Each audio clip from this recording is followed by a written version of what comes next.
Our guest this weekend is Michael Boldin. Michael runs the 10th Amendment Center, which you may be familiar with, an activist group that works and strives to promote decentralization and secession and nullification. And coming on the heels of last week's Brexit vote, I thought this would be a good time to ask Michael about tactics. So today we're discussing tactics, strategy for unyoking ourselves from Washington or from Brussels or any other central government agency or authority, and what's the best way for us as libertarians to go about taking back some control over our lives and decentralizing this terrible political process we find ourselves in. So stay tuned for a great interview.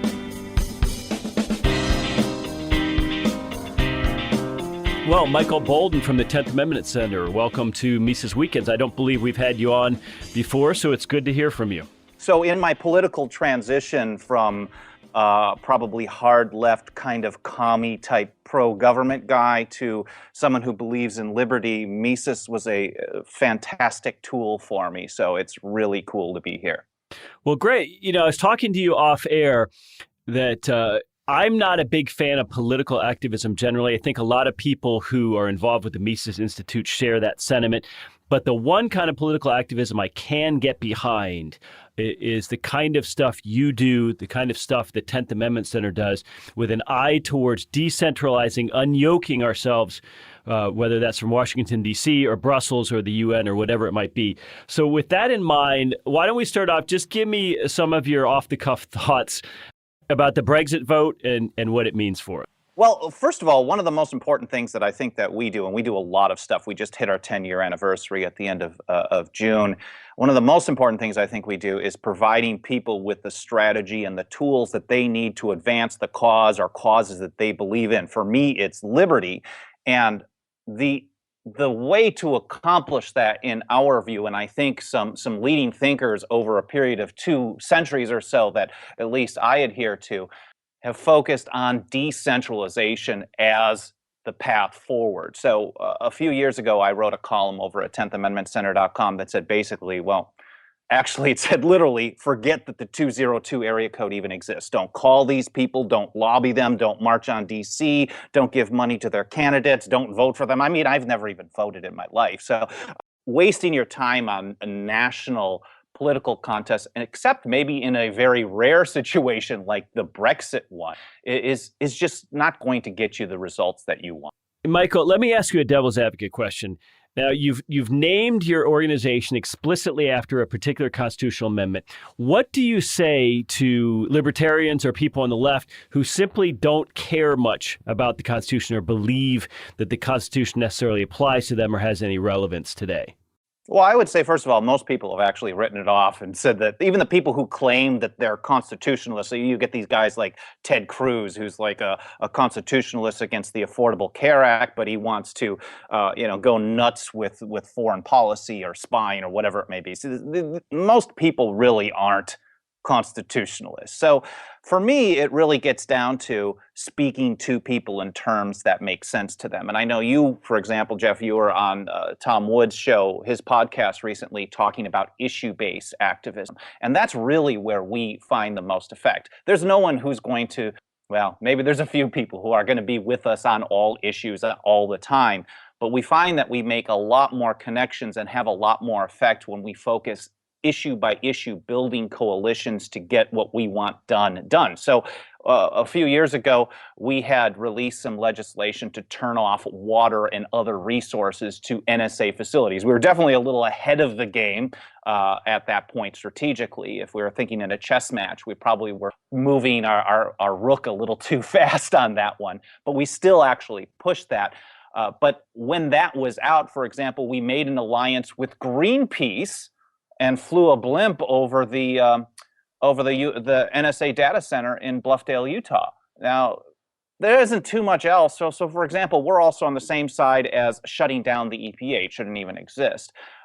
Environmental regulations actually make the environment worse. And I'm sure over there at Mises, there's probably a lot of great commentary on this. But people at Greenpeace are for more nationalized, centralized, maybe even globalized environmental control. So we can actually have effect working with one organization or one individual or one group on one issue, and even though they may fight us on other ones. So at the same time we're working with Greenpeace on one issue, we can be working with Gun Owners of America or Oath Keepers or whatever group on a different issue, right to keep and bear arms, marijuana legalization or decriminalization and things like that. Well, Michael, I have to say I love that approach of issue by issue advocacy, and I wonder, and I cringe to even think this, but I wonder what a concerted effort by libertarians, the sort of the good remnants of the paleo-conservative right, along with the anti-war code pink left, could have done during W's term to prevent these horrific invasions of Iraq and Afghanistan. I mean, when you look back on it and you talk about an opportunity missed, I think this is what you're speaking about. Well, so I started my, I guess, political career as an anti-war activist. I had been interested in some stuff. I always thought government should be in charge of things. But then when the Iraq war started, the days the bombs dropped, I was out protesting in the street. I started getting involved with here in Los Angeles, some very left-wing or probably just full-on Marxist organizations, anti-war groups. But I learned over time that they really weren't that I mean, they were kind of anti-war, but over time they're really not, or they're not willing to build coalitions. In fact, I have a friend here locally. He's a longtime liberty activist, and he's done a lot of end the Fed type of work. And he went to the Answer Coalition. This is one of the leading anti-war groups around the country. And he said, hey, you know what? How about, I've got small anti-war events, and you guys have some small ones now. How about I drop some of the other things, the Federal Reserve stuff, and you drop the pro-healthcare stuff, and let's just do an event focused just on war and peace.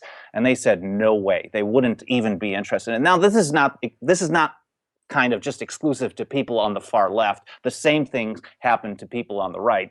Some gun rights organizations won't want to work with people on other parts of the political spectrum. So I think people, if they focused more on just getting the goal done instead of like what team people are involved with, they'll probably get a lot more accomplished in time.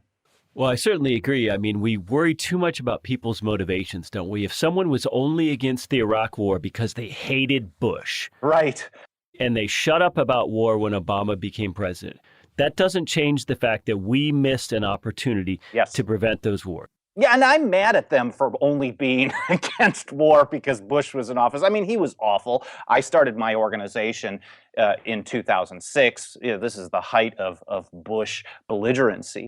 But certainly, we all come from some place. We all learn from some point. I started as a commie, a hard left-winger, and now I believe in liberty. And I probably 10 years from now, Jeff, we'll have a conversation and we'll laugh at where I am today, maybe. Who knows? But to basically bemoan or demean someone because they aren't pure isn't going to get anything done. I think we want to encourage the good that they're focused on and try to draw them into more. And that's one of the things that we do with these coalitions, for example. So we work with ACLU on a lot of things, and I find a lot of stuff that ACLU does is actually pretty good.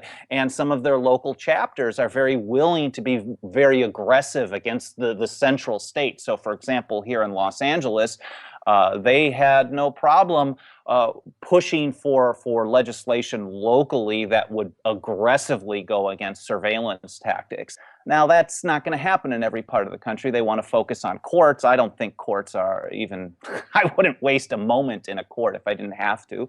But again, coalitions, issue-based, I really believe are really important. And we focus a lot of our strategic ideas on two thinkers that probably maybe listeners of this podcast wouldn't expect to be from the same place, and that is the Constitution guy, James Madison. Back in 1788, he wrote some advice on how to deal with the federal government when it doesn't do what you want it to do in a paper called Federalist 46. But then at the same time, we find almost the same, like if you're a movie fan, you'll understand the term story arc. You find the almost same kind of story arc in Hans Hermann Hoppe's What Must Be Done, his great speech from 1997.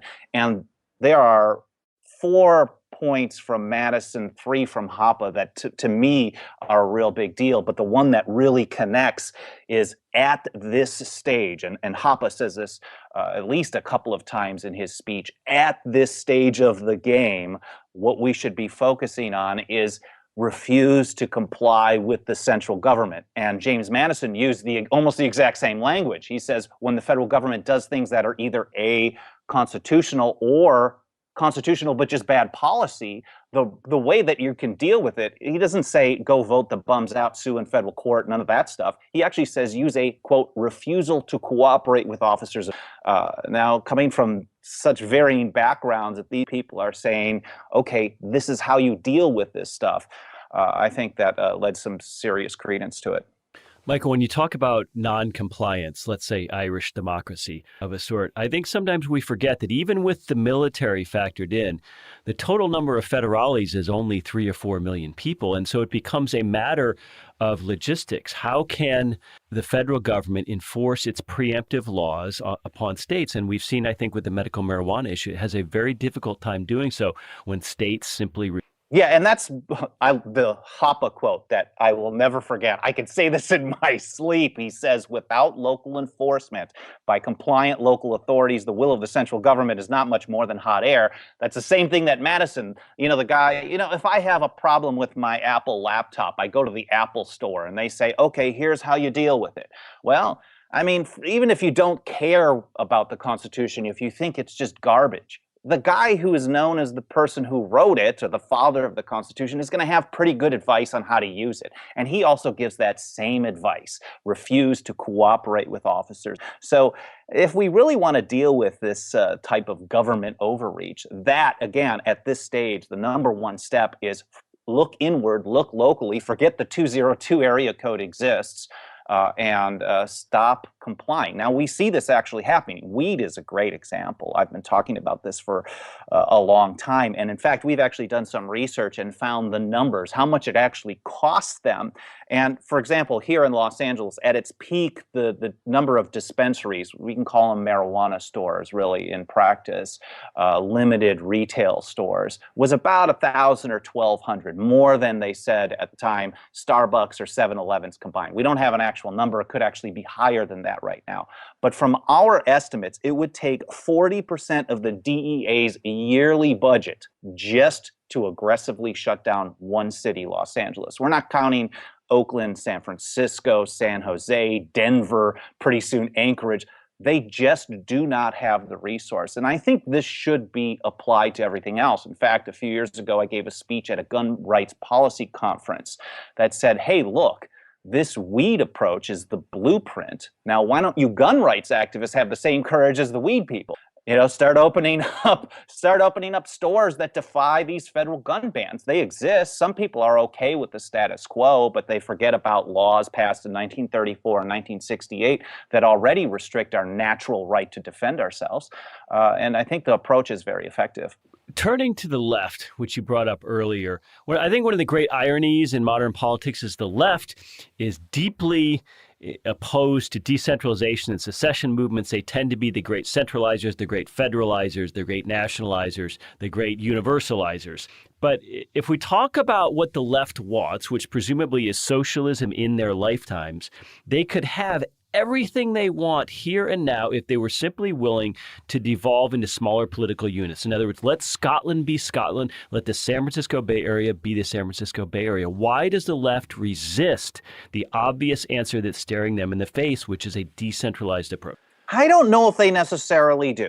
So first of all, I would say, and we call it nullification, all these different versions of resisting federal power. When you refuse to cooperate, whether it's on a state government or a local government or an individual level. So for example, before all these weed laws have been passed, now there's 25 states that are defying Washington, D.C. on weed. People smoked, sold, bought, grew pot well before there was ever any state or local laws authorizing it. It's just that we see that a combination of individual noncompliance backed up by states or other political subdivisions backing those people up against a larger organization can be extremely effective. Now, I would say that most of the most effective actions on this type of approach have actually come from the left. So we look at weed. We can also talk about sanctuary cities, whatever one may think of immigration as a policy. Sanctuary cities refusing to enforce some federal immigration laws actually is pretty effective for what they're trying to accomplish. We can also talk about Common Core, nationalized education program. There are thousands, if not tens of thousands, of just flat out refusing to participate, opting out. There's an opt-out Common Core movement. And that's primarily coming from the left, at least in places like New York State.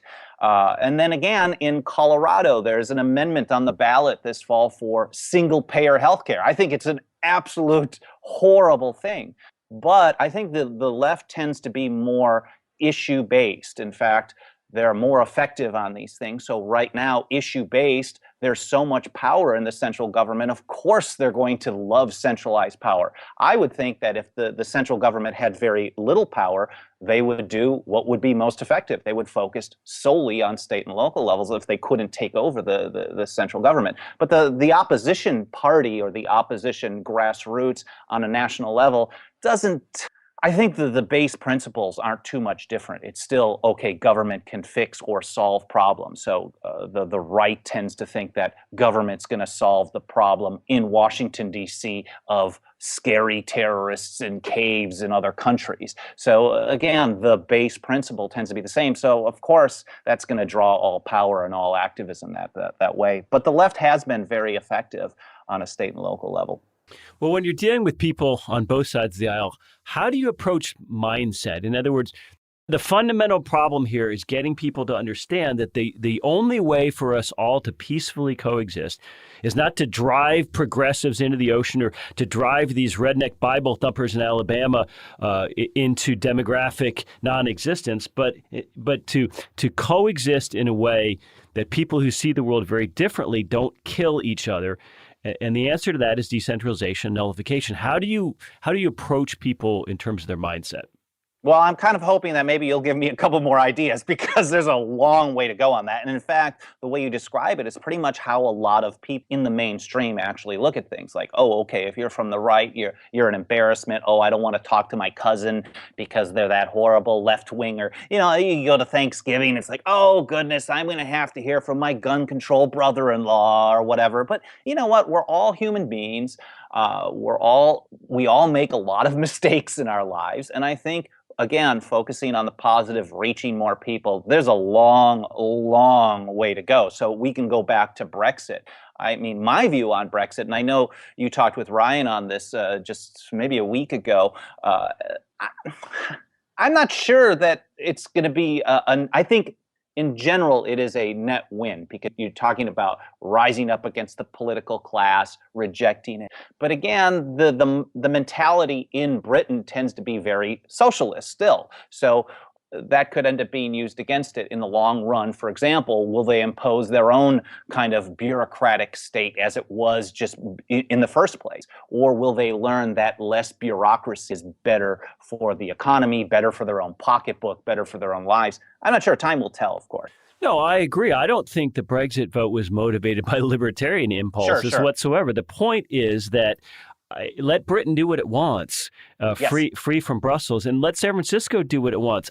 If San Francisco wants to get together and develop a single-payer system for the 6 or 7 counties in Northern California, God bless them, get to it. I don't think it'll work very well. I think lots of free rider and public goods problems will come into play, but knock yourselves out. I mean, it seems to me that libertarians and liberty-minded conservatives have to get over this and understand that, and frankly, progressives have to get over this too and understand that we can't just eradicate or change people's minds. We have to find a way to unyoke ourselves from them. And that, going back to Hoppe's, what must be done, in fact, he called it an implied or implicitly seceded area. He was focused not necessarily on states like we do, but on local communities refusing to participate or enforce federal programs, federal laws, whatever they may be. And he actually used the phrase implicitly seceded. At this stage, you first start refusing to participate, and then over time, when you stop, you have enough communities implicitly seceding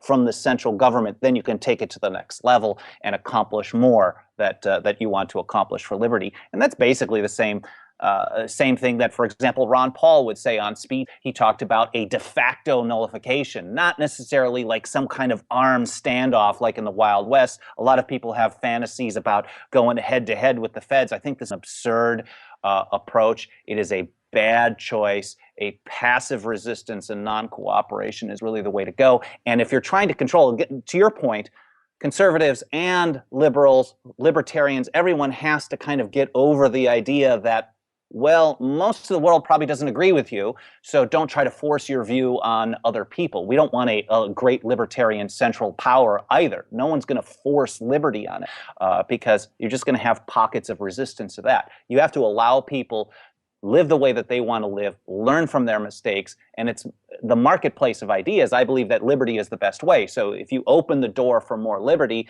then eventually people will learn, and I don't think it's going to happen in our lifetime. I don't want to give any false sells here, but eventually I think the marketplace of ideas will show that liberty is the best path forward. Well, it's interesting to me, you alluded to another form of activism, i.e. Going to court against the federal government in its own courts, and you kind of poo-pawed that. Why it's so interesting to me is just a couple nights ago, Clint Bolick, who, of course, started the Institute for Justice, is now on the Arizona Supreme Court, gave a talk at a dinner where he basically said just that. He said, to the extent there's any action to be had litigating against government, it is purely at the state and local level, and litigating against the federal government in its own courts is basically a fool's errand. So it sounds like the 10th Amendment Center is not pursuing or involved in litigation effort. Oh, God, no. We don't. I mean, again, I'm a non-voter. I mean, I guess I would vote for something. I might vote for a proposition here in Los Angeles or in California, possibly. I'm not a purist non-voter. I've just never found anyone worth my energy or time. I did try to vote for Ron Paul in 2008, but I got a letter in the mail a few months later that said your vote didn't count. We didn't get your registration. So I'm a technical non-voter. So I believe in it in the right situation. But as an organization, certainly we actually advise people to not waste their time on national political contests. And that's the same thing that Hoppe basically said in his speech too. We don't waste time in any lawsuits. We did actually sign on to an amicus brief once because we were able to participate in this really nice basic white paper. But that was really the only reason for it. We don't expect to win. We think in fact, it is I would say it actually works against us because a lot of people tend to rely on the federal courts. They're like, oh, okay, well, I heard my governor is going to stand up to D.C. in the paper. And then you really look into it, all they are is filing some useless lawsuit that will never win. And then when they lose, they're just going to obey the will of the central government again. What's the point? So generally these things lose. The federal courts are part of the federal government. So if you want to stop the federal government, you need something outside of the federal government to do that job, not part of it. So absolutely not. We're not participating. That's the short version, I guess. Well, final question for you then. Given that, what would you say to someone who is out there listening to you today and saying, what can I do at the extreme local level? Where can I start? What would be a first step for me to begin pursuing these kind of approaches in my hometown? Well, okay, so I'm understanding that, I'm on a Mises podcast, so I have to appreciate that there are going to be people who reject the idea of political activism and some people who actually like the idea of political activism. So depending on which market niche you're part of, if you're part of political activism, I would start at the local level, pick an issue, a single issue that's important to you, find other people or other groups that are interested in that issue, and work to maybe get your city council or county commission to pass legislation that supports the cause that you believe in, whatever it may be. I mean, it could be a good cause or a bad cause. Now, if you're not part of that political kind of community and you're apolitical or you reject political activism, I think the answer is just one word. It's agorism. Build structures that work without the state. There was a guy here that I met. It was a 23-year-old kid who was working for San Bernardino County, and he decided, he was watching, this is one of the poorest governments or poorest counties with a lot of government spending in the country. And he was seeing all these so-called services kind of go away, and he and a group of his friends decided to open a medical marijuana dispensary. And he was still working for the government. And after time, he switched over just to running the dispensary because it was doing well, and they had decided to go around the neighborhood. I wish I had an article to verify this, but this was a personal conversation that I had with him. But he told me that him and his crew, they walked around the neighborhood and told people that since the city government wouldn't be able to provide any Thanksgiving dinner for homeless people, that the dispensary would do it. Now, this is a great way. I mean, this is absolutely awesome. A great way of showing the community that you don't necessarily need government, that entrepreneurs can come in, step in, care about other people, and do things for them. And I think that really, I mean, it may not be a specific answer on what people should do, but I think the example can maybe resonate and people can take that and run with it. Michael, how can people find you? How can they find the 10th Amendment Center via Twitter or otherwise? So Twitter is at 10th Amendment, all spelled out. Our website is 10thamendmentcenter.com, again, all spelled out. Facebook at 10th Amendment Center, or just Google. I mean, we've been around for 10 years, so we pop up really high in search results. Well, congratulations on 10 years, and thanks for your time. Ladies and gentlemen, have a great weekend.